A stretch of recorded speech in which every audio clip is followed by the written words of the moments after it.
Chapter 25. Men, said the little prince, set out on their way in express trains, but they do not know what they are looking for. Then they rush about and get excited and turn around and around. Then he added, it is not worth the trouble. The well that we had come to was not like the wells of the Sahara. The wells of the Sahara are mere holes dug in the sand, but this one was like a village well. There was no village here, though, and I thought I must be dreaming. It is strange, I said to the little prince. Everything is ready for use, the pulley, the bucket, the rope. He laughed, touched the rope, and set the pulley to working, and the pulley moaned like an old weather vane which the wind has long since forgotten. Do you hear, said the little prince, we have wakened the well, and it is singing. I did not want him to tie himself with a rope. Leave it to me, I said, it is too heavy for you. I hoisted the bucket slowly to the edge of the well and set it there, happy, tired as I was, over my achievement. The song of the pulley was still in my ears, and I could see sunlight shimmer in the still trembling water. I am thirsty for this water, said the little prince. Give me some of it to drink. And I understood what he had been looking for. I raised the bucket to his lips. He drank, his eyes closed. It was as sweet as some special festive treat. This water was indeed a different thing from ordinary nourishment. Its sweetness was born of a walk under the stars, the song of the pulley, and the effort of my arms. It was good for the heart, like a present.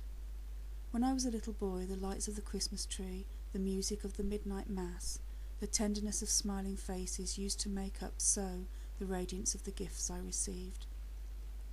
The men where you live, said the little prince, raise 5,000 roses in the same garden, and they do not find in it what they are looking for.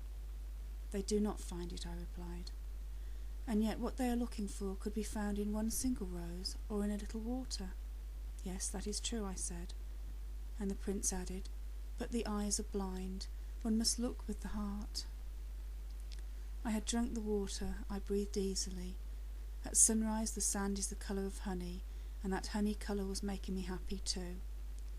What brought me then this sense of grief? You must keep your promise, said the little prince, softly, as he sat down beside me once more. What promise? You know, a muzzle for my sheep. I am responsible for this flower. I took my rough drafts of drawings out of my pocket. Little prince looked them over and laughed as he said, Your baobabs, they look a little like cabbages. Oh, I'd been so proud of my baobabs. Your fox, his ears look a little like horns, and they are too long. And he laughed again. You are not fair, little prince, I said. I don't know how to draw anything except boa constrictors from the outside and boa constrictors from the inside. Oh, that will be all right, he said. Children understand. So then I made a pencil sketch of a muzzle, and as I gave it to him my heart was torn. You have plans that I do not know about, I said, but he did not answer me. He said to me instead, You know, my descent from the earth. Tomorrow will be the anniversary. Then after a silence he went on, I came down very near here, and he flushed, and once again, without understanding why, I had a queer sense of sorrow. One question, however, occurred to me. Then it is not by chance that on this morning, when I first met you a week ago, you were strolling along like that, all alone, 1,000 miles from any inhabited region. You were on your way back to the place where you landed. The little prince flushed again, and I added with some hesitancy, Perhaps it was because of the anniversary. The little prince flushed once more. He never answered questions, but when one flushes does that not mean yes? Ah, I said to him, I am a little frightened. But he interrupted me. Now you must work. You must return to your engine.